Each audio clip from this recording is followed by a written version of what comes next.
Marselj, 9. oktobra 2012. U staroj luci, kraj gradske većnice, pred prefekturom, budi se najveći primorski grad Francuske. Pomalo zaboravljen, današnji dan u Marselju protiče kao i svi drugi. Ipak, Marselj, 9. oktobra 1934. Francuskoj u zvaničnu posetu dolazi veliki ratni saveznik, njegovo veličanstvo Aleksandar I Karađorđević, kralj Jugoslavije. Pred razdraganim Francuzima, u kojima još uvek traju jaka sećanja na veliki rat, gospodin Louis Barthou, šef francuske diplomatije.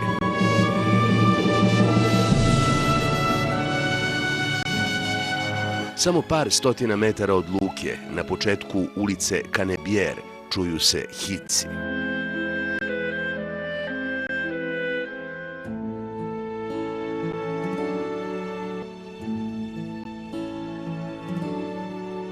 Na ovom mestu, 9. oktobra 1934. godine u Marselju, ubijen je kralj Jugoslavije Aleksandar I Karađorđević.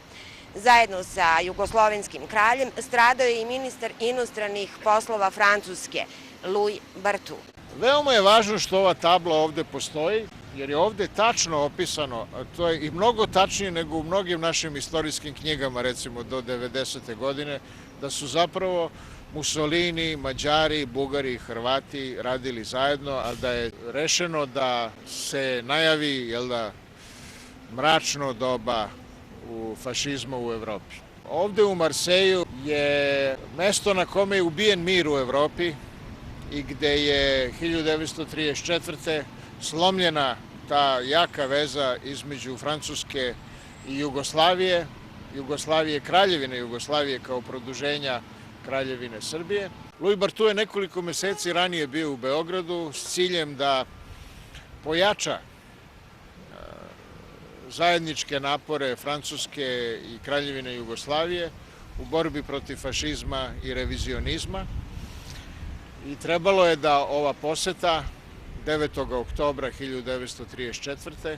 da bude zapravo trenutak u kojem će se i javno manifestovati ta potreba da se u jugoistočnoj Evropi očuva mir. Kralj je došao brodom Dubrovnik u admiralskoj uniformi, ne bi li pokazao Mussoliniju da je Jadran naš. Branio je upravo hrvatsku obalu i njegov automobil je bio u pratnji dva majora na konjima sa sabljama. Bilo je najava za atentat i to nije bilo nepoznato ni u Beogradu. Preko noći je promenjen auto u kome su se vozili kralj Aleksandar i Louis Barthou i ubica koji je bio u masi sa cvećem, Kerim, on je imao mogućnost da se stane na papučicu, on je vikao živeo kralj na francuskom, pritrčao je kolima, odbacio buket i pištoljem direktno na licu mesta ubio kralja. On je isečen odmah sabljama ove dvojice majora na konjima. Počela je opšta pucnjava policije. Jedan metak rikošet je pogodio Louis Barthou i on je na kraju, pošto su svi bili uznemireni ubistvom kralja, iskrvario. To nije moglo ništa da pomogne nesrećnom kralju, mučeniku. On je odnesen u prefekturu i tu je zvanično proglašen mrtvim. Narod je ovde bio u šoku jer je došao ceo Marsej i ljudi iz raznih krajeva da vide tog najvećeg prijatelja Francuske tada u Evropi. Ono što je takođe zanimljivo je da je u automobilu, osim kralja i Louisa Barthoua, bila i treća osoba. To je general Joseph Georges, koji je pogođen sa 2 metka. On je sedeo nasuprot kralju i Barthou i general Georges je bio pogođen sa 2 metka u stomak, ali je uspeo da preživi jer je treći metak koji je išao pravo u srce pogodio ga u orden Svetog Save koji mu je lično kralj Aleksandar poklonio u Solunu 1917. Svi mi dobro znamo da narodi koji ne poštuju vlastitu tradiciju nemaju nikakvu budućnost i da vas drugi cene po meri u kojoj vi poštujete sami sebi.